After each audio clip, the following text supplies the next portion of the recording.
আসসালামু আলাইকুম। স্টোরি লেনে আপনাদের সবাইকে স্বাগতম। আশা করি আমাদের আগের উপস্থাপনাটি আপনাদের ভালো লেগেছে।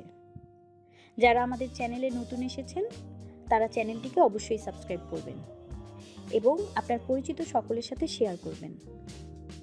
আর আমাদের ভিডিওটি ভালো লেগে থাকলে ভিডিওটিতে লাইক করতে ভুলবেন না এবং আপনাদের মূল্যবান মতামত আমাদের কমেন্ট সেকশনে জানাবেন। এছাড়াও আপনারা চাইলে আপনাদের আশেপাশে ঘটে যাওয়া সত্য ভৌতিক ঘটনা অথবা আপনাদের নিজেদের লেখা হরর, মিস্ট্রি, থ্রিলার অথবা যে কোনো জনরার ঘটনা আমাদের লিখে পাঠাতে পারেন। আমরা সেটি আমাদের চ্যানেলের মাধ্যমে এপিসোড আকারে প্রকাশ করব।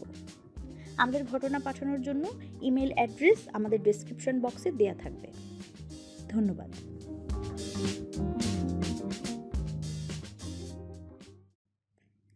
আপনাদের জন্য আমাদের আজকের উপস্থাপনা আমেরিকার বিখ্যাত লেখক জে অ্যানসনের পৃথিবী বিখ্যাত উপন্যাস দি অ্যামিটাভিল হরর।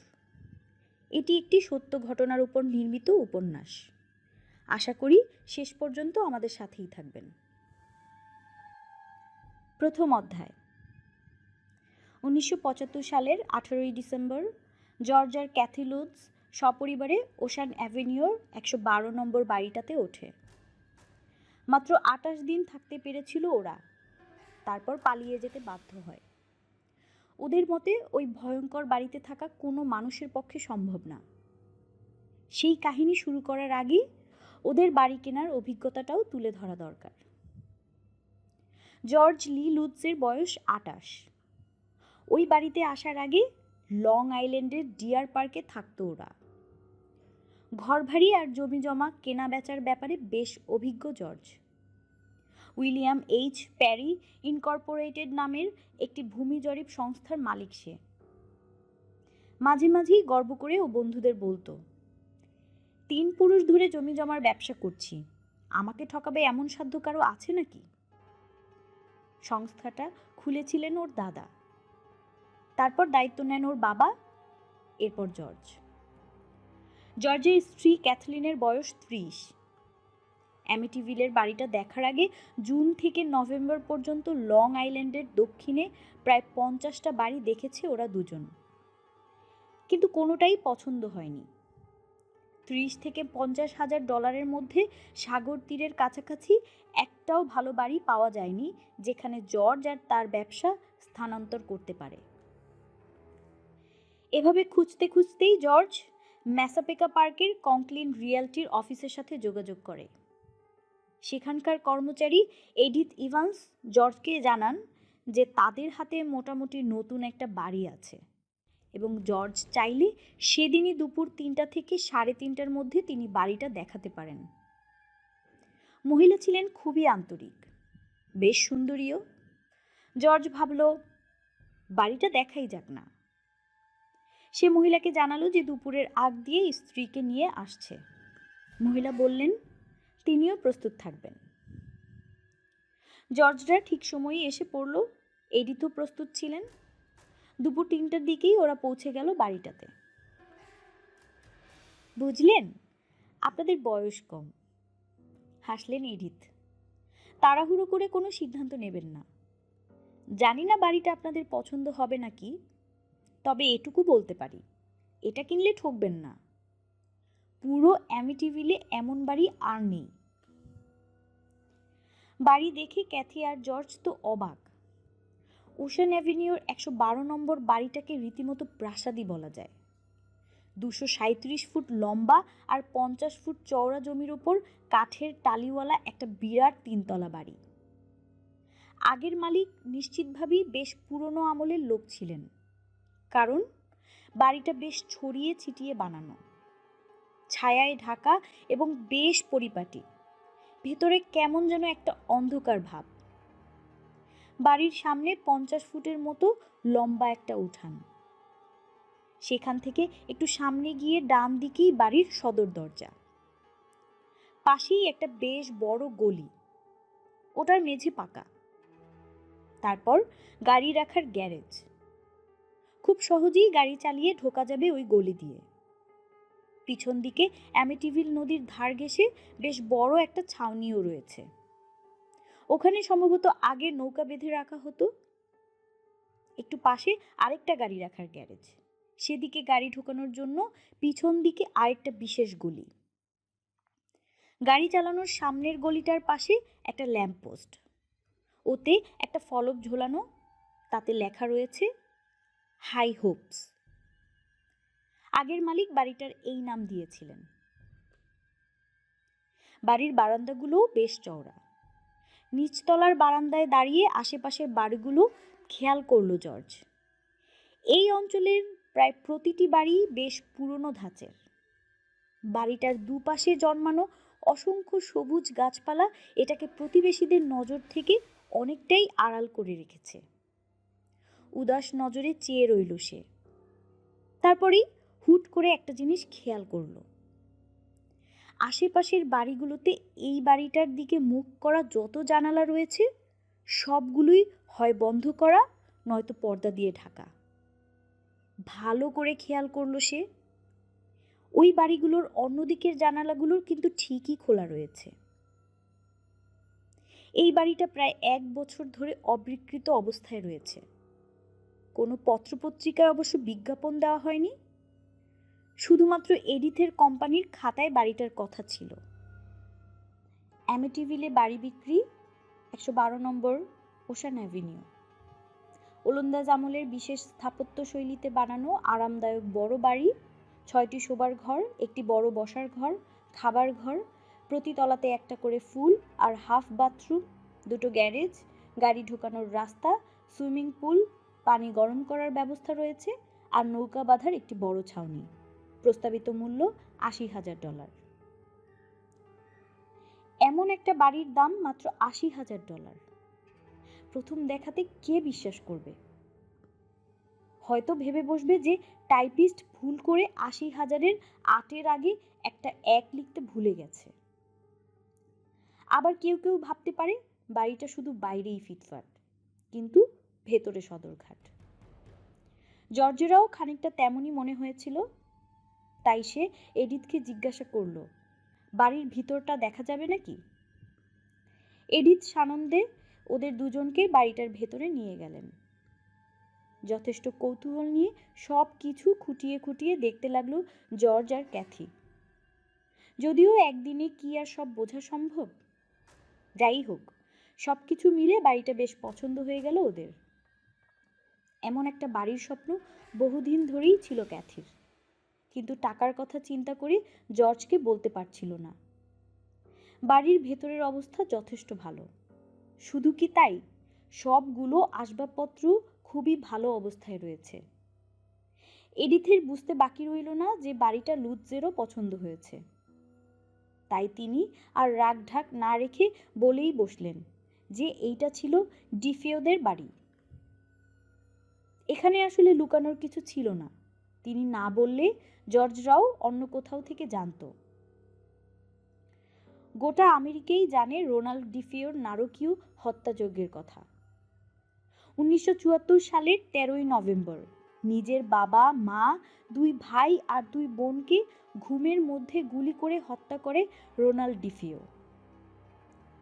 টিভির খবর আর সংবাদপত্রে লুৎজরাও পড়েছিল এই ভয়াবহ ঘটনার কথা। পুলিশের মতে খুবই উচ্চ ক্ষমতা সম্পন্ন রাইফেল দিয়ে গুলি করেছিল রোনাল্ড।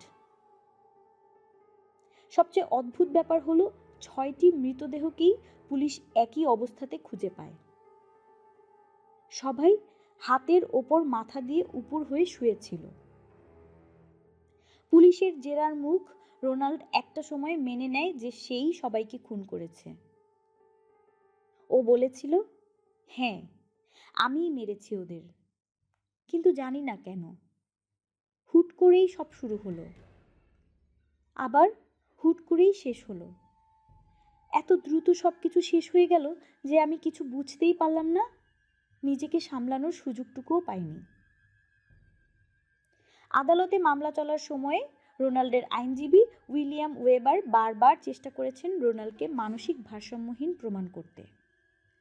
রোনাল্ডো বিবৃতি দিয়েছিল, ওই রাতের অনেক মাস আগে থেকেই আমি অদ্ভুত সব শব্দ শুনতাম, অপরিচিত সব কণ্ঠ।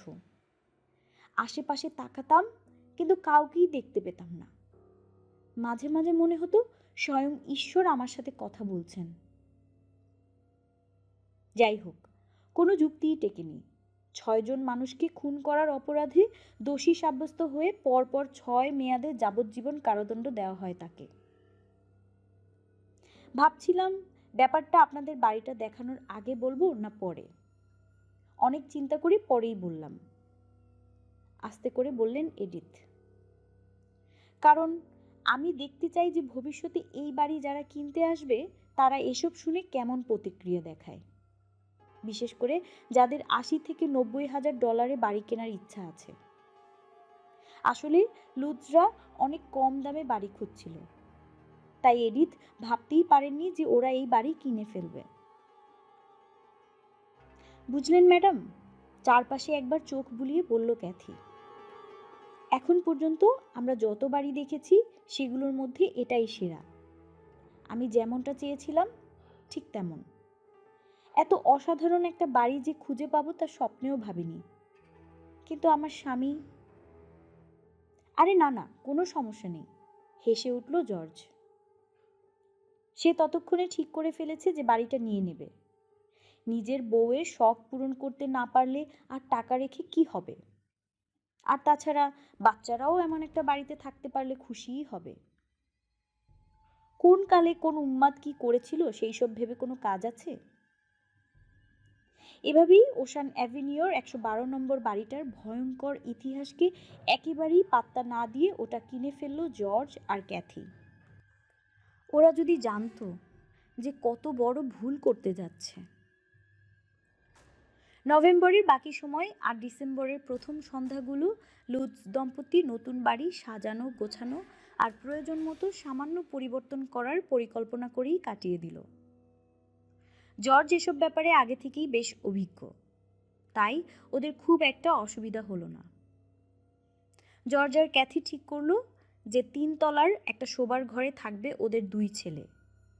ছোট ছেলে ক্রিস্টোফার বয়স 7 আর বড় ছেলে ড্যানিয়েলের বয়স 9। আরেকটা হবে 3 বাচ্চার খেলার ঘর।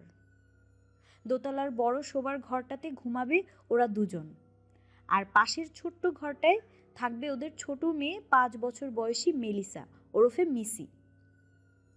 ক্যাথির জন্য থাকবে আলাদা একটা সেলাই ঘর। এছাড়া সবার জামা কাপড় রাখা আর সাজসজ্জার জন্য বড় একটা সাজঘরও থাকবে। ক্রিস, মিসি আর ড্যানি 3 জনেই থাকার ব্যবস্থা নিয়ে বেজায় খুশি। নিচতলার বড় ঘরটা নিয়ে একটু সমস্যাই হয়ে গেল। খাবার ঘরের ডাইনিং টেবিল বা অন্য কোনো সরঞ্জাম লুৎজের ছিল না। অবশেষে ক্যাথির সাথে আলোচনা করে জর্জ ঠিক করলো যে কথাবার্তা পাকা হওয়ার পর এডিথকে বলে গুদামে রাখা ডিফিওদের খাবার ঘরের সরঞ্জামগুলোই তারা কিনে নেবে। বাড়িটাতে মেয়েদের শোবার ঘরের সরঞ্জামও দেখছিল ক্যাথি। সে জর্জকে বলল সেগুলোও কিনে নিতে। অমত করল না জর্জ। পরের দিন সকালে আবার আলোচনায় বসলো তারা। অবশেষে ঠিক হলো রোনাল্ড ডিফিওর শোবার ঘরের সমস্ত মালামাল, টিভি, চেয়ার, অতিরিক্ত 2টো খাট, ওগুলোও কিনে নেবে তারা। আসলে এডিথ তাদের জানিয়েছিলেন যে বাড়িটার দাম আসবাবপত্রগুলো ছাড়া 80,000। আসবাবপত্রগুলো কিনতে অতিরিক্ত দাম দিতে হবে। এডিথের সাথে কথা বলে মাত্র $400 সব কিছু পেয়ে গেল জর্জ। এছাড়া বিনামূল্যে পেল 7টা সেকেলে শীতাতপ নিয়ন্ত্রক যন্ত্র, 2টো কাপড় ধোয়ার যন্ত্র, 2টো ড্রায়ার, একটা প্রায় নতুন ফ্রিজ আর একটা ডিপ ফ্রিজ। এবার পুরনো বাড়ি ছেড়ে নতুন বাড়িতে ওঠার পালা। এর আগেও তো ঝামেলা কম নয়। শুধুমাত্র জিনিসপত্র বেঁধে অন্য বাড়িতে পাঠালেই তো হবে না, আইনি অনেক জটিলতা রয়েছে। নতুন বাড়ির মালিকানা ঠিক মতো বুঝে নিতে হবে। বাড়ি এবং আশেপাশের জমির মালিকানা ছিল রোনাল্ড ডিফিওর মা বাবার নামে। ডিফিওর বাবা বাড়িটা সন্তানদের নামে উইল করে দিয়েছিলেন। নিজের পরিবারের সবাইকে নির্মমভাবে হত্যা করার পরে ডিফিও পরিবারের একমাত্র জীবিত সদস্য হিসেবে এসবের মালিক এখন রোনাল্ড ডিফিও। আদালতে উইলের সত্যতা নতুন করে প্রমাণ করার আগ পর্যন্ত ওই সম্পত্তি বিক্রি করা সম্ভব না সংশ্লিষ্ট কোম্পানির পক্ষে। কোম্পানি থেকে লুৎজের জানানো হয়েছে যে আদালতে সবকিছুর নিষ্পত্তি হতে হতে খানিকটা সময় লাগবে, আবার পুরো সম্পত্তি লুৎজদের কাছে হস্তান্তরেও বেশ কিছু আইনি জটিলতা আছে। লুৎজরা যোগাযোগ করে এক আইনজীবীর সাথে। সেই ভদ্রলোক তাদের জানান এগুলো ব্যাপার আইনের প্রতিটি ধারা মেনে শেষ করতে বেশ খানিকটা সময় লাগে, তবে এমনও কিছু উপায় রয়েছে যা অনুসরণ করলে খুব দ্রুত সব পক্ষের স্বার্থ রক্ষা করা যাবে। তিনি জর্জকে জানান বাড়িটার দায়িত্বে থাকা কোম্পানিকে আগাম $40,000 দিতে, যাতে করে ওই কোম্পানি কাগজে কলমে এটা দেখাতে পারে যে বাড়িটা তারা লুৎজের কাছে বন্ধক রেখেছে। আইনি জটিলতায় বাড়ি বিক্রিতে সমস্যা থাকলেও বন্ধক রাখতে তেমন কোনো ঝামেলা নেই। যতদিন বাড়িটা মালিকানা তাদের নামে না আসে ততদিন এভাবেই থাক। কোম্পানিও এতে রাজি হয়ে যায়। তারা জানতে চায় যে লুৎজরা কবে এই বাড়িতে উঠতে চাচ্ছে। জর্জ তারিখ বলার পর কোম্পানির তরফ থেকে জানানো হয় যে কাগজে কলমে বন্ধক বাড়িটা ছাড়িয়ে নেওয়ার শেষ দিন হিসেবে ওই দিনটাই দেখানো হবে। এর আগেই যেন লুৎজরা বাকি টাকা পরিশোধ করে দেয়। এরপর কোম্পানি আদালতে গিয়ে বলবে যে তারা বন্ধক বাড়িটার কোনো টাকাই পরিশোধ করতে পারেনি, তাই ওটার মালিক লুৎজরা। খুশি মনে নিজেদের ডিয়ার পার্কের বাড়িতে ফিরে গেল জর্জ আর ক্যাথি। খুব তাড়াতাড়ি নিজেদের পুরনো বাড়িটা বিক্রি করে দিল তারা। এবার সবকিছু গুছিয়ে নেওয়ার পালা। জিনিসপত্রগুলো বেঁধে ফেলার দায়িত্ব পড়ল ক্যাথির উপর। এই সময় বাচ্চারা ভীষণ জ্বালাতন করে, তাই ক্যাথি করল কি ওদেরকেও কাজে লাগিয়ে দিল। 3 জন মিলে নিজেদের খেলনাগুলো জড়ো করে বাক্সে পুরল, এরপর হাত দিল জামা কাপড়ে। এরপর ওরা নিজেদের ঘরগুলো পরিষ্কার করে ফেলল, যাতে করে বাড়িতে নতুন যারা আসবে তাদের আর অতিরিক্ত খাটতে না হয়। জর্জ ঠিক করলো যে ওর সিও সেটের অফিসটা বন্ধ করে নতুন বাড়ির একটা ঘরে অফিস খুলবে। এতে করে অফিসের ভাড়াটাও বেঁচে যাবে। সবচেয়ে বড় কথা, $80,000 খরচ করে বাড়ি কেনার পরিকল্পনা তার ছিল না, কিন্তু ক্যাথি পছন্দ করেছে, তাই কিনে ফেলেছে। এখন খরচ কমাতে হবে। নতুন বাড়িটার বেসমেন্ট বেশ ভালো অবস্থায় আছে, ওখানেই নতুন অফিস বানানো যেতে পারে। ওর অফিসের সরঞ্জামগুলো নিয়ে আসা বেশ সময়ের ব্যাপার। তাছাড়া বেসমেন্টটা নতুন করে রঙও করাতে হবে। এছাড়া বাড়ির পিছনে ছাউনি আর গ্যারেজটাও ফাঁকা রাখা যাবে না। ছাউনিটা 45 ফুট লম্বা আর 22 ফুট চওড়া। গ্যারেজটাও অনেক বড়। জর্জের একটা 25 ফুট লম্বা কেবিন ক্রুজার বোট আর 15 ফুট লম্বা স্পিড বোট ছিল। কাছেরই একটা বন্দরে সেগুলো রাখার জন্য বেশ চড়া ভাড়া গুনতে হতো তাকে। ওগুলো এখানে এনে রাখা যাবে, অনেকগুলো টাকা বেঁচে যাবে। বেশ বড় একটা ট্রাক ভাড়া করতে হলো জলযান দুটো আনার জন্য। ক্যাথি শুরুর দিকে খানিকটা বিরক্ত হলেও পরে আর কিছু বলেনি। জর্জের খুবই প্রিয় ও দুটো। এছাড়াও নতুন বাড়িটাতে আরো অনেক কাজই আছে। অনেক দিন ধরে ফাঁকা আছে ওটা, তাই ময়লা জমেছে, সেগুলো পরিষ্কার করতে হবে। ঘরগুলো রং করতে হবে। সামনের উঠানে নানান ফুলের গাছ লাগানোর পরিকল্পনা জর্জের। শীতকালে তুষারপাতে সেগুলোর যাতে কোনো ক্ষতি না হয় সেই ব্যবস্থাও করতে হবে। আগাছা পরিষ্কার করতে হবে। ল্যাম্পপোস্টগুলোতে নতুন বাল্ব লাগাতে হবে। মাটিতে চুন দিতে হবে। জর্জ মাঝে মাঝেই বাড়িটাতে গিয়ে অল্প অল্প করে কাজ এগিয়ে রাখতে লাগলো। ধীরে ধীরে বাগানের সব আগাছা পরিষ্কার করে ফেললো সে। ঘরগুলোও মোটামুটি সাফ করে দিল। বেশ মন দিয়ে ঠিক করলো চিমনিটা, তারপর হাত দিল ফায়ার প্লেসে। সামনে বড়দিন, ঠান্ডা বেড়েই চলেছে, তাই ওগুলো ঠিক করাটা জরুরি। ওদিকে পুরনো বাড়িতে সবকিছু বাঁধা হয়ে গেছে। শেষ রাতটা মেঝেতেই ঘুমালো লুৎজ পরিবার। সকালবেলা বড় একটা ট্রাকে ধীরে ধীরে মালামাল তুলতে লাগলো জর্জ আর ক্যাথি। পুরনো বাড়িটাও মোটামুটি পরিষ্কার করেই রেখে গেল ওরা। ওদিকে বাড়ির মালিকানা হস্তান্তরের আইনগত প্রক্রিয়াও শুরু হয়ে গেছিল। নিজের আইনজীবীকে নিয়ে কোম্পানির অফিসে গেল জর্জ। গম্ভীর মুখে একটা টেবিলে বসেছিল কোম্পানির আইনজীবী। তার পাশে বসে টাইপরাইটিং মেশিনে পাতার পর পাতা টাইপ করে চলছিল একটা লোক। কোম্পানির আইনজীবী জর্জের আইনজীবীকে এক কোণায় ডেকে নিলেন। কিছুক্ষণ পর ভদ্রলোক ফিরে এসে জর্জকে জানালেন বাকি টাকাটা এখনই না দিতে কিছুটা জটিলতা নতুন করে দেখা দিয়েছে। ব্যাপারটা আদালতে উঠেছে। প্রক্রিয়া শেষ হতে আরো কয়েকদিন সময় লাগতে পারে। জর্জের তো মাথায় হাত, কিন্তু দুপুরের আগেই আদালতের রায় এসে গেল। বাড়ির মালিকানা লুৎজের কাছে হস্তান্তর করা হলো।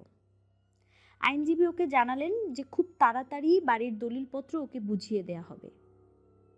খুশি মনে বাকি টাকা মিটিয়ে দিল জর্জ। বেলা 1টার মধ্যে জর্জদের মালামালবাহী ট্রাকটা পৌঁছে গেল ওশান অ্যাভিনিউতে। জর্জি ওটা চালিয়ে এনেছিল। ওদিকে ডিফিওদের ফ্রিজ, কাপড় ধোয়ার যন্ত্র, ড্রায়ার, ডিপ ফ্রিজ আগে থেকেই সাজানো ছিল। ট্রাকের পেছন পেছন জর্জদের ফ্যামিলি ভ্যানে করে এলো ক্যাথি আর বাচ্চারা। ভ্যানের পেছনে জর্জের মোটরসাইকেলটাও ঢোকানো ছিল। জর্জের 5 জন বন্ধু আগে থেকেই বাড়িটাতে উপস্থিত ছিল। সবাই মোটামুটি জর্জেরই বয়সী। অত মালামাল ভেতরে নেয়া তো আর সহজ কথা নয়, তাই ওদের ডাকা। ধীরে ধীরে মালামাল নামানো শুরু হলো। কাঠের বাক্স, খেলনার বাক্স, জামা কাপড়, বাসনপত্র সবকিছু একে একে নামানো শুরু হলো। সবকিছু সদর দরজার সামনে জড়ো করে রাখা হলো। সদর দরজার সামনে গিয়ে পকেটে হাত ঢুকিয়ে একটা চাবির গোছা বের করলো জর্জ, কিন্তু কোনো চাবিতেই দরজাটা খুলল না। এতদিন পিছনের দরজা দিয়ে বাড়িতে ঢুকেছিল জর্জ, সদর দরজা দিয়ে কখনো ঢোকেনি, কিন্তু পেছনের দরজা দিয়ে তো এত মালামাল ঢোকানো যাবে না। সে ক্যাথিকে জিজ্ঞাসা করলো যে ওদেরকে কি আর কোনো চাবি দেওয়া হয়েছিল। ক্যাথি জানালো যে কোম্পানি থেকে এই এক গোছা চাবিই দেয়া হয়েছে। জর্জের মনে পড়ে গেল যে সামনের দরজার চাবিটা আসলে এডিথের কাছে রয়েছে। প্রথমবার বাড়ি দেখতে আসার দিন উনিই দরজাটা খুলেছিলেন।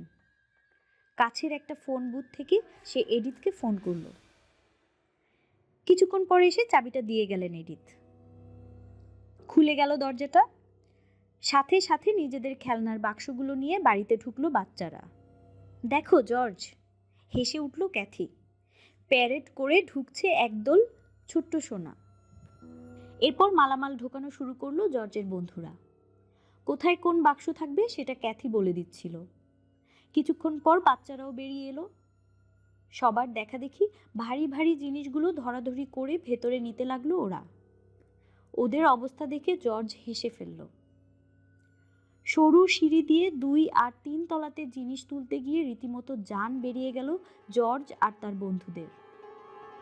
বেলা 1:30টার দিকে বাড়ি শুদ্ধিকরণ প্রক্রিয়ার জন্য এসে পৌঁছলেন সেক্রেট হার্ট রেক্টরির ফাদার ম্যানকুসো। সেদিনের তারিখ ছিল 18ই ডিসেম্বর। ভয়ঙ্কর এক সময়ের শুরু। দ্বিতীয় অধ্যায়।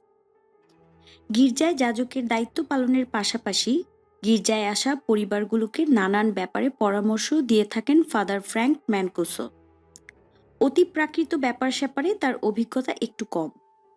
এছাড়া কোনো পরিবারের অল্পবয়স্ক ছেলে মেয়ে বখে গেলে তাদের আশ্রমে রেখে আসার ব্যবস্থাও তিনি করেন। সেদিন সকালে ঘুম থেকে ওঠার পর থেকে এক অদ্ভুত অস্বস্তি ঘিরে ধরল তাকে। মনের মধ্যে কেন যেন খচখচ করছে, কিন্তু হলোটা কি? না, কোনো বিশেষ ব্যাপারে দুশ্চিন্তা তার নেই। তারপরেও এমন কেন লাগছে? পরবর্তীতে আমাদের কাছে সেই সময়কার মানসিক অবস্থা তিনি বর্ণনা করেছেন এভাবে। ঠিক বোঝাতে পারবো না, কেন যেন মনে হচ্ছিল খারাপ কিছু হতে যাচ্ছে। সারাটা সকাল তিনি নিজের লং আইল্যান্ডের অ্যাপার্টমেন্টে অস্থিরভাবে পায়চারি করে কাটিয়ে দিলেন। আজ বৃহস্পতিবার, মনে মনে ভাবলেন তিনি। লিন্ডেনহার্স্টে দুপুরের খাবার খেয়ে লুৎসদের নতুন বাড়িটাতে যেতে হবে। ওরা চায় প্রথম দিন আমি বাইবেলের কয়েকটা শ্লোক আওড়ে ওটাকে শুদ্ধ করি। এরপর আমার মায়ের বাড়িতে যেতে হবে, ওখানেই রাতের খাবার খাবো। ব্যস্ত একটা দিন। 2 বছর আগে জর্জ লি লুৎজের সাথে পরিচয় ফাদার ম্যানকুসোর। ক্যাথিকে আরও আগে থেকেই চেনেন। মূলত জর্জ একটা মেথডিস্ট। অন্য সব ক্যাথলিক গির্জা জর্জ আর ক্যাথির বিয়েতে অমত দিলেও ফাদার ম্যানকুসো নিজ উদ্যোগেই ওদের বিয়ে দিয়েছেন। একটা কথা আগে বলা হয়নি, ক্যাথির আগে একবার বিয়ে হয়েছিল। 3 সন্তানের বাবাও জর্জ নয়, বরং আগের স্বামী। সেই ভদ্রলোক ছিল ক্যাথলিক, ক্যাথিও ক্যাথলিক। 3 ছেলে মেয়েও ক্যাথলিক আদর্শেই বেড়ে উঠেছে। আসলে ভেতরে ভেতরে ফাদারের মনে একটু সন্দেহ কাজ করে, যদি জর্জ কখনো বাচ্চাদের নিজ আদর্শে গ্রহণে উৎসাহিত করে। তবে মূলত এই বাচ্চাগুলোর কথা ভেবেই তিনি লুৎজ পরিবারকে অনেক সময় দেন। ডিয়ার পার্কের বাড়িতে থাকার সময়ে বেশ অনেকবারই ফাদারকে দুপুর আর রাতের খাবারের দাওয়াত দিয়েছিল জর্জ আর ক্যাথি। ফাদারেরও ইচ্ছা ছিল, কিন্তু শেষ পর্যন্ত গির্জার ব্যস্ততার কারণে আর যাওয়া হয়নি। কিন্তু এবার রীতিমতো জেদ চেপে বসেছে জর্জের। সে বেশ কয়েকবার ফোন করে বলেছে, ফাদার, আমাদের নতুন বাড়িতে ওঠার দিন কিন্তু আপনাকে থাকতেই হবে। ক্যাথি চায় আপনি বাড়িটাকে শুদ্ধ করবেন। বেশ বেশ, যাও, কথা দিলাম। 18ই ডিসেম্বর ওখানে গিয়ে তোমাদের আশীর্বাদ করে আসব, প্রতিশ্রুতি দিয়েছেন ফাদার। তবে আগে লিন্ডেনহার্স্টে 4 জন পুরনো বন্ধুর সাথে দেখা করতে হবে। দুপুরের খাবারটাও ওখানেই খাওয়া হবে। এরা 4 জন একদম ওনার ছাত্র জীবনের বন্ধু। একসাথে অনেক কিছুই শিখেছেন তারা। পুরো লং আইল্যান্ডের যাজক মহলে ভালোই নাম হয়েছে ফাদার ম্যানকুসোর।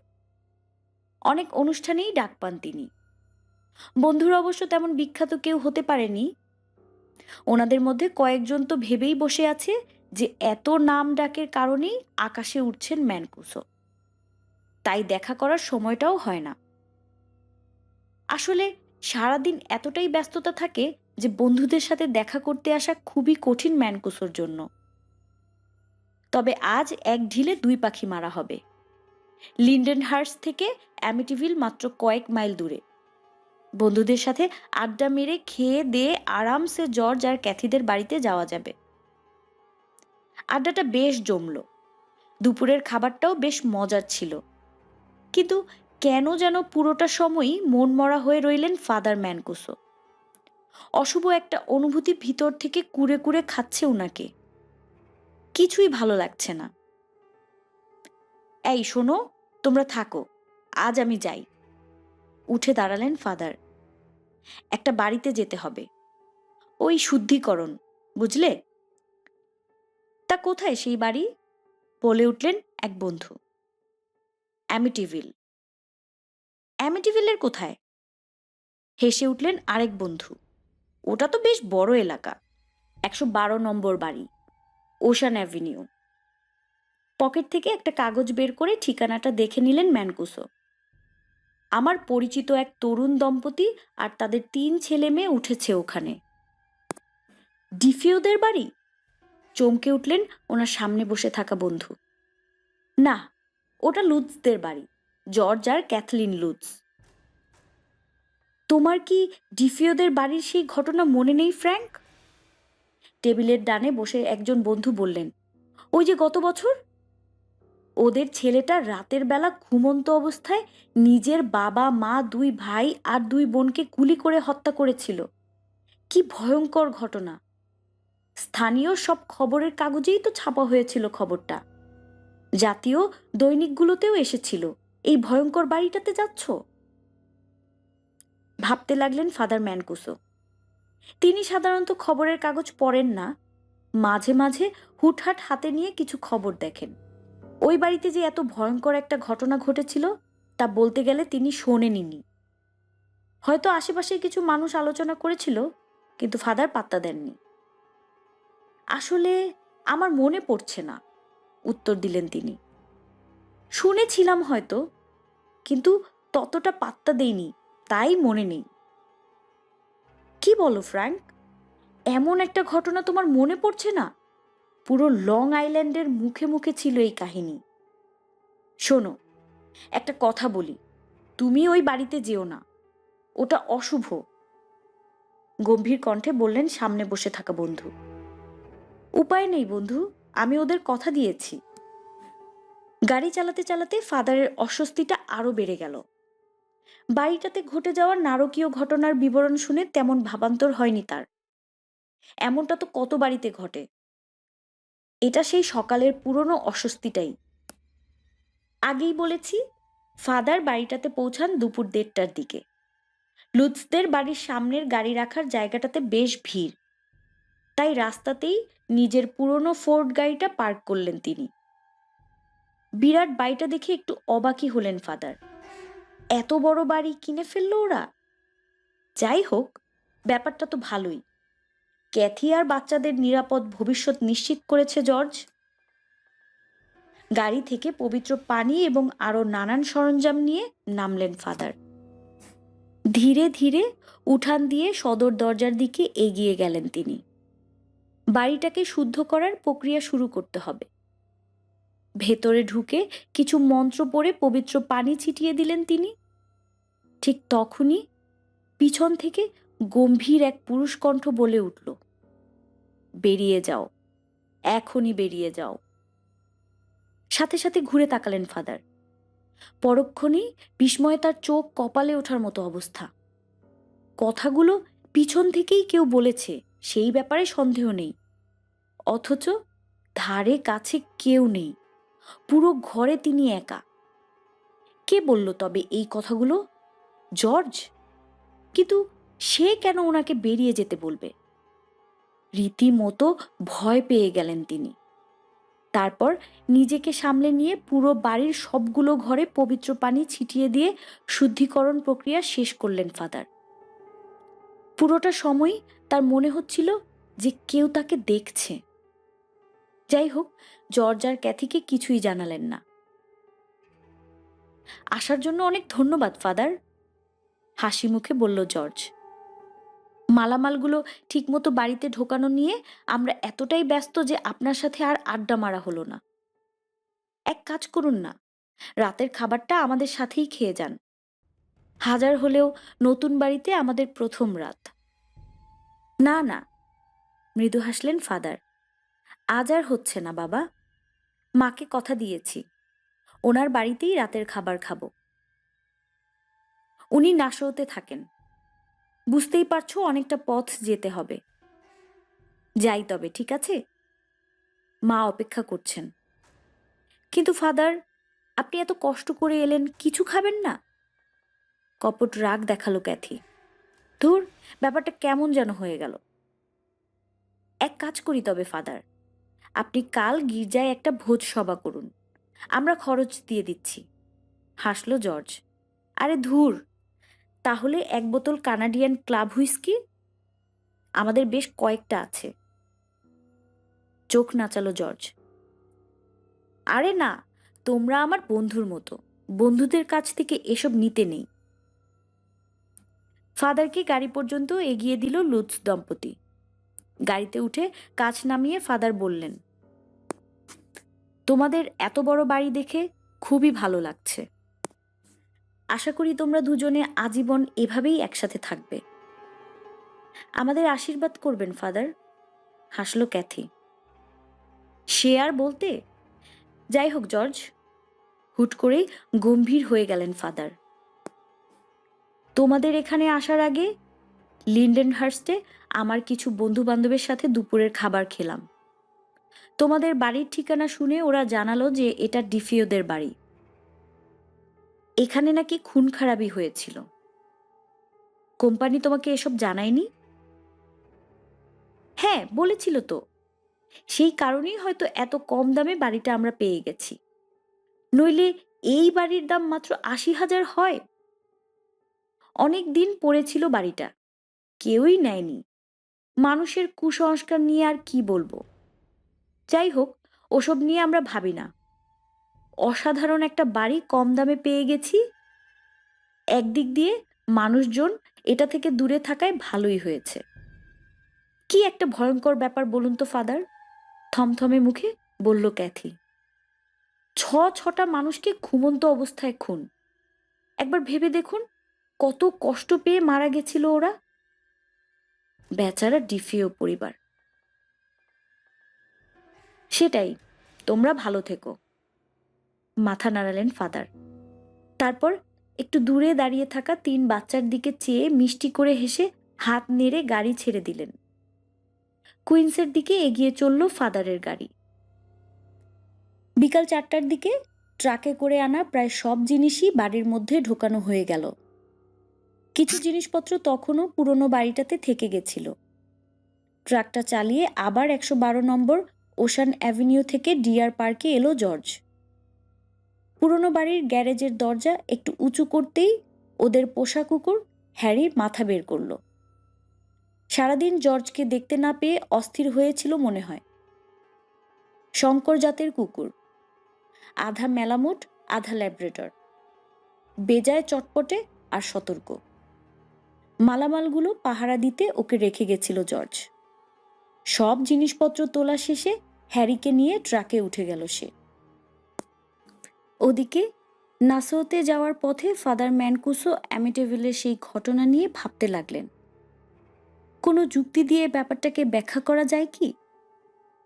নাকি কেউ সত্যি সত্যি ওনাকে চলে যেতে বলেছিল?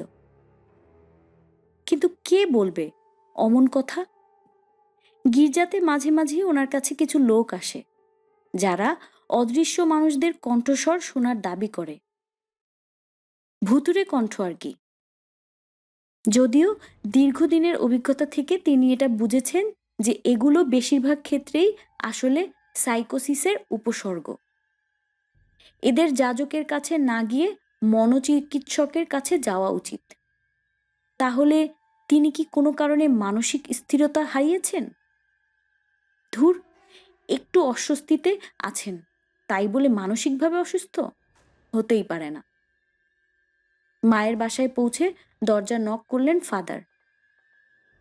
দরজা খুলে ছেলেকে দেখে মিষ্টি হাসি ফুটে উঠল মায়ের মুখে। এতক্ষণে আসার সময় হলো তোমার? পরক্ষণেই ভ্রু কুঁচকে ফেললেন তিনি। কি হয়েছে তোমার ফ্র্যাঙ্ক? শরীর ভালো নেই নাকি? একটু খারাপ, মাথা নাড়লেন যাজক। খুব বেশি না। বাথরুমে গিয়ে একবার আয়নায় নিজের মুখটা দেখো। আয়নায় নিজের প্রতিবিম্ব দেখে চমকে উঠলেন ফাদার ম্যানকুসো। 2 চোখের নিচে কালশিটের দাগ স্পষ্ট, একটু বেশিই কালো। প্রথমে ফাদার ভাবলেন যে গাড়ি চালাতে গিয়ে ধুলো ময়লা লেগেছে। বেশ কয়েকবার মুখ ধুলেন তিনি, কিন্তু দাগগুলো গেল না। সাবান দিলেন, কিন্তু ফলাফল একই। ওদিকে হ্যারিকে নিয়ে অ্যামিটিভিলে ঢুকল জর্জ। কুকুর রাখার জায়গাটা সামনের গ্যারেজের পাশেই। 20 ফুট লম্বা একটা ইস্পাতের শিকল দিয়ে কুকুরটাকে বেঁধে রাখল সে। ততক্ষণে সন্ধ্যা 6টা বেজে গেছে। খুবই ক্লান্ত লাগছিল জর্জের। বাদবাকি মালামালগুলো ট্রাকেই রেখে দিল সে। পরের দিন বাড়ির ভেতরে আনা যাবে। অতিরিক্ত একদিন ট্রাকটা রাখার জন্য $50 বেশি দিতে হবে তাকে। কিন্তু কি আর করা, ভেতরে ঢুকে বসার ঘরের জিনিসপত্রগুলো গোছাতে শুরু করলো সে। কোথায় কোন জিনিসটা থাকবে সেটা ক্যাথি আগে থেকেই ঠিক করে দিয়েছে। এসব ব্যাপারে বেজায় খুঁতখুঁতে মেয়েটা। রাত 8টার দিকে মায়ের কাছ থেকে বিদায় নিলেন, নিজের অ্যাপার্টমেন্টের উদ্দেশ্যে বেরিয়ে পড়লেন ফাদার। কুইন্সের ভ্যান উইক মহাসড়ক ধরে এগিয়ে যাচ্ছিল ওনার গাড়ি। হুট করেই তিনি খেয়াল করলেন যে গাড়িটাকে নিয়ন্ত্রণ করতে কষ্ট হচ্ছে। রাস্তার ডান দিকে সরে যাচ্ছে। পাশ থেকে অন্য কোনো গাড়ি ধাক্কা দিচ্ছে নাকি? তাড়াতাড়ি চারপাশটা খেয়াল করলেন তিনি। সামনে পিছে ডানে বামে 50 ফুটের মধ্যে কোনো গাড়ি নেই। তাহলে কেন এমন হচ্ছে? অনেক কষ্টে গাড়িটাকে সড়কের মাঝখানে নিয়ে এলেন তিনি। কিছুক্ষণ সব চুপচাপ। তারপর হুট করেই গাড়ির ছাদটা খুলে গিয়ে প্রচণ্ড জোরে আঘাত করলো উইন্ডশিল্ডে। আঘাতের চোটে ঝালাই করা একটা কবজা ছুটে গেল। বিকট শব্দ করে খুলে গেল ডানের দরজাটা। মরিয়া হয়ে ব্রেক কষতে লাগলেন ফাদার, কিন্তু গাড়ি থামল না। 2 মিনিট এভাবেই চলল। তারপর নিজে থেকে ইঞ্জিন বন্ধ হয়ে গেল। অনেক কষ্টে গাড়ি থেকে নেমে কাছের একটা ফোন বুথে এসে তিনি ফোন করলেন আরেক যাজক বন্ধুকে। ভদ্রলোকের বাড়ি এই সড়কের কাছেই। কিছুক্ষণের মধ্যেই নিজের গাড়ি নিয়ে চলে এলেন উনি। ম্যানকুসোর সাথে নিয়ে কাছের একটা গ্যারেজে পৌঁছলেন তিনি। সেখান থেকে একটা টো ট্রাক ভাড়া করে তারা আবার এলেন সড়কে পড়ে থাকা ম্যানকুসোর গাড়িটার কাছে। ট্রাকে করে গ্যারেজে নিয়ে যাওয়া হলো গাড়িটা। মেকানিক বেশ ভালো করে দেখলো ওটা, অনেকভাবে চেষ্টা করলো, কিন্তু পুরনো ফোর্ড গাড়িটা আর চালু হলো না। সে ফাদারকে বলল গাড়িটা রেখে যেতে। সেটাই করলো ফাদার ম্যানকুসো। বেজায় ক্লান্ত লাগছিল তার। বন্ধুর গাড়িতে করে তিনি সেক্রেড হার্ট রেক্টরিতে এসে নামলেন। ওখানেই ওনার অ্যাপার্টমেন্ট। আবার আমরা অ্যামিটেভিলে ফিরে যাই। সারা দিন এত কাজ করে জর্জের শরীর যেন আর চলছিল না। এখন একটু আরাম করে না বসলেই নয়। ডিফিওরা বসার ঘরে গান শোনার জন্য বেশ ভালো একটা সাউন্ড সিস্টেমের ব্যবস্থা করেছিল। জর্জ ঠিক করলো সেটার সাথে নিজেদের স্টেরিও সেটটা জুড়ে দেবে। তারপর কিছু পপ গান বাজিয়ে সে আর ক্যাথি নাচতে পারবে। এমন পরিশ্রমের পর একটু আমোদ ফুর্তি না করলেই নয়। নতুন বাড়িতে প্রথম রাতে আর কি লাগে। জর্জ যন্ত্র দুটো জুড়ে দেওয়ার কাজ শুরু করতে যাবে, ঠিক তখনই বাইরে থেকে হ্যারি অদ্ভুতভাবে ডাকতে শুরু করলো। কাজের শুরুতেই বাধা। দৌড়ে ঘরে এসে ঢুকলো ড্যানি। বাবা, একটু এসো, হ্যারি কেমন যেন করছে। জর্জ দৌড়ে বাইরে এলো। বেড়া টপকাতে গিয়ে লাফ দিয়ে নিজের গলাতেই শিকল পেঁচিয়ে বেচারা হ্যারির যাচ্ছে তাই অবস্থা। বেড়ার খুঁটির সাথে আটকে গেছে শিকলটা। আরেকটু হলে দম বন্ধ হয়ে মরেই যেত বেচারা কুকুরটা। তাড়াতাড়ি করে ওকে ছাড়ালো জর্জ। তারপর শিকলটা একটু পেঁচিয়ে খুঁটির সাথে বেঁধে দিল সে। এতে করে ওটা খানিকটা ছোট হয়ে গেল। এবার হ্যারি চাইলেও লাফ দিতে পারবে না। ঘরে ঢুকে আবার স্টেরিও সেটটায় হাত দিল জর্জ। ওদিকে 1 ঘন্টা হয়ে গেছে ফাদার ম্যানকুসোর নিজের অ্যাপার্টমেন্টে ফেরার। হুট করেই ওনার টেলিফোনটা বেজে উঠল। হ্যালো। কোনো মতে ফোনটা ধরলেন ফাদার। আরে ফ্র্যাঙ্ক, ওনাকে বাড়ি পৌঁছে দেওয়া বন্ধু করেছিল ফোনটা। তোমাকে নামিয়ে দিয়ে আসার পথে অদ্ভুত কিছু ঘটনা ঘটে গেল, বুঝলে? কি কি ঘটেছে? ভয়ে ভয়ে জিজ্ঞাসা করলেন ম্যানকুসো।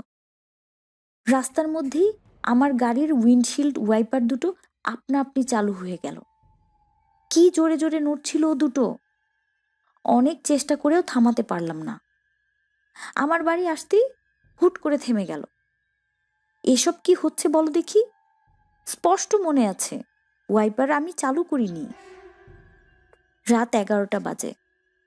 লুৎস পরিবার ঘুমাতে যাওয়ায় তোড়জোড়ে ব্যস্ত। নতুন বাড়িতে প্রথম রাত। বাচ্চারা অনেক খুশি। বাইরে বেজায় ঠান্ডা পড়েছে। তাপমাত্রা সম্ভবত -6 ডিগ্রি। জিনিসপত্র বের করার পর বেশ কিছু খালি কার্ডবোর্ডের বাক্স জমা হয়েছে ওদের। ওগুলো ফায়ার প্লেসে ফেলে দিতে গেল জর্জ। গনগনিয়ে জ্বলে উঠল আগুন। এগুলো বেশ ভালো জ্বলে, তাপও বেশি। হেসে উঠল জর্জ। ঘুমাতে চলে গেল ওরা। তারিখটা ছিল 18ই ডিসেম্বর 1975। ওশান অ্যাভিনিউর 112 নম্বর বাড়িটাতে ওদের কাটানো 28 দিনের মধ্যে প্রথম দিন।